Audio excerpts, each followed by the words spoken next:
حضرت عمر رضی اللہ عنہ کو دیکھتے ہی لوگ سمٹ گئے، کسی قدر دب گئے۔ عمر رضی اللہ عنہ بڑے غبار آلود شخص نے جسے مسلمان گھیرے کھڑے تھے، نہایت ادب سے حضرت عمر رضی اللہ عنہ کو سلام کیا۔ حضرت عمر رضی اللہ عنہ نے کہا، یہاں آفتاب کی تمازت سخت ہے، دھوپ میں کھڑا نہیں ہوا جاتا، اندر چلے آؤ اور بتاؤ تم کون ہو اور کہاں سے آئے ہو۔ یہ کہتے ہی حضرت عمر رضی اللہ عنہ بڑھ کر مسجد کے اندر چلے گئے۔ تمام مسلمان بھی ان کے پیچھے ہی پیچھے پہنچے۔ حضرت عمر رضی اللہ عنہ بیٹھ گئے۔ ان کے سامنے غبار آلود فریاد کرنے والا اور سامنے دائرہ میں تمام مسلمان بیٹھ گئے۔ حضرت عمر فاروق رضی اللہ عنہ نے پوچھا، اب بتاؤ تم کون ہو؟ اس نے کہا، میں قاصد ہوں۔ چونکہ ایران سے وحشتناک خبریں آ رہی تھیں، خلیفہ کی مشیروں کی، تمام مسلمانوں کی نظریں اس طرف لگی ہوئی تھیں، اس لیے حضرت عمر رضی اللہ عنہ نے قاصد کا نام سن کر چونکے۔ ان کے چہرے سے غم و فکر کی علامتیں ظاہر ہوئیں۔ انہوں نے جلدی سے پوچھا، تم کہاں سے آئے ہو؟ چونکہ ایرانی مسلمانوں پر مظالم کر رہے تھے، ان مظالم کی خبریں پیہم دربار خلافت میں پہنچ رہی تھیں۔ ان اندوہناک خبروں سے خلیفہ، اراکین خلافت اور تمام مسلمان متفکر ہو رہے تھے، اس لیے حضرت عمر رضی اللہ عنہ بے چینی سے جواب کا انتظار کرنے لگے۔ قاصد نے کہا، میں ایران سے آ رہا ہوں۔ حضرت عمر رضی اللہ عنہ بے صبری سے، جس میں بے چینی کا حصہ زیادہ تھا، دریافت کیا، ایران میں مسلمانوں کا کیا حال ہے؟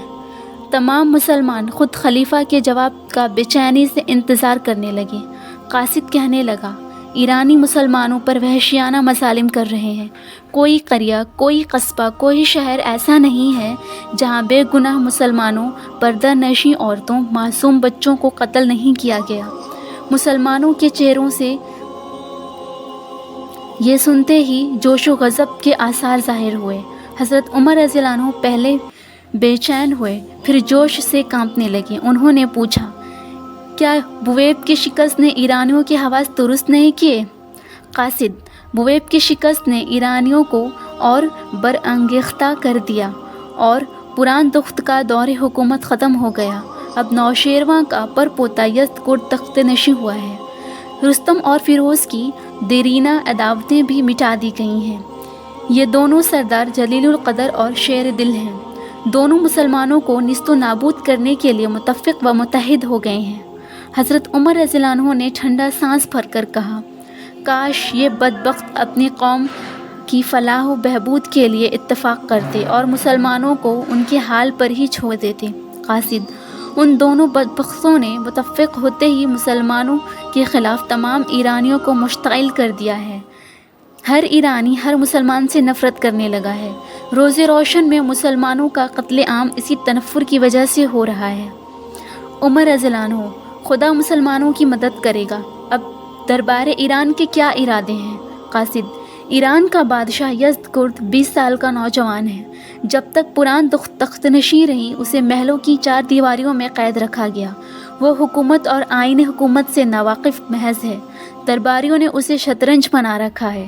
تمام درباری اس بات پر متفق ہیں کہ عربوں کو عراق عجم سے نکال دیا جائے، کوئی مسلمان حکومت ایران میں باقی نہ رہے، اور پھر رستم اور فیروز حجاز پر حملہ کریں، خاکم بدھم تمام مسلمانوں کو نیست و نابود کر ڈالیں۔ تمام مسلمان قاصد کی گفتگو نہایت غور اور توجہ سے سن رہے تھے۔ انہیں جوش آ رہا تھا، جوش سے ان کے چہرے سرخ ہو گئے تھے۔ حضرت عمر رضی اللہ عنہ جوش و غضب سے بھر گئے تھے۔ انہوں نے کہا، جو قوم تمرد و ظلم اور فساد پر اتر آتی ہے وہ بہت جلد برباد ہو جاتی ہے۔ انشاءاللہ ایرانی بہت جلد برباد ہو جائیں گے۔ مثنیٰ کا کیا حال ہے؟ قاصد، دراصل مثنیٰ ہی کی دانشمندی اور دلیری سے اب بھی ایرانی خائف ہیں، ورنہ وہ کبھی کے مسلمانوں کا قتل عام کر دیتے، لیکن افسوس ان کی حالت نازک ہے۔ انہوں نے جو میدان جنگ میں زخم کھائے وہ بھگتے چلے جا رہے ہیں، خدا انہیں شفا عطا فرمائے۔ عمر رضی اللہ عنہ، اللہ بہتر کرے گا۔ ایرانیوں کو اپنی بہادری پر غرور ہے، گھمنڈ ہے، انشاءاللہ ان کا غرور توڑ دیا جائے گا۔ اب حضرت عمر رضی اللہ عنہ ان مسلمانوں سے جو ان کے سامنے بیٹھے ہوئے تھے مخاطب ہوئے۔ انہوں نے کہا، آپ نے قاصد کی گفتگو سن لی، اب ایک اور واقعہ سنو۔ آج ہی کیا ابھی ایک اور شخص بھی ایران سے آیا ہے۔ یہ بھی ایرانیوں کا ستایا ہوا ہے۔ یہ میرے داہنے بیٹھا ہے، اس کا نام عاصم ہے۔ اس نے جو درد انگیز واقعہ سنایا ہے اسے مجھے سخت بے چین کر دیا ہے۔ ایرانیوں نے بلا وجہ بے قصور مسلمانوں پر اچانک حملہ کر کے مردوں کو قتل کر ڈالا، معصوم بچوں کو چیر پھاڑ دیا اور عورتوں کو گرفتار کر کے لے گئے۔ عاصم کا دوست عبید اور اس کی ہمشیرہ لیلا بھی گرفتار کر لیے گئے ہیں۔ مجھے اس واقعے کے سننے سے بے حد صدمہ ہوا ہے۔ میں نہیں چاہتا تھا کہ ایران پر باقاعدہ لشکر کشی کروں، لیکن درندہ صفت ایرانیوں کی چیرہ دستیوں نے مجھے مجبور کر دیا ہے کہ مسلمانوں کو بچانے اور شہیدوں کا انتقام لینے کے لیے ایران پر حملہ کروں۔ ابھی اس قدر گفتگو ہوئی تھی کہ ظہر کی اذان ہوئی۔ تمام لوگ قبلہ رو ہو کر بیٹھ گئے۔ اذان ختم ہوتے ہی سب اٹھے، وضو کرنے چلے۔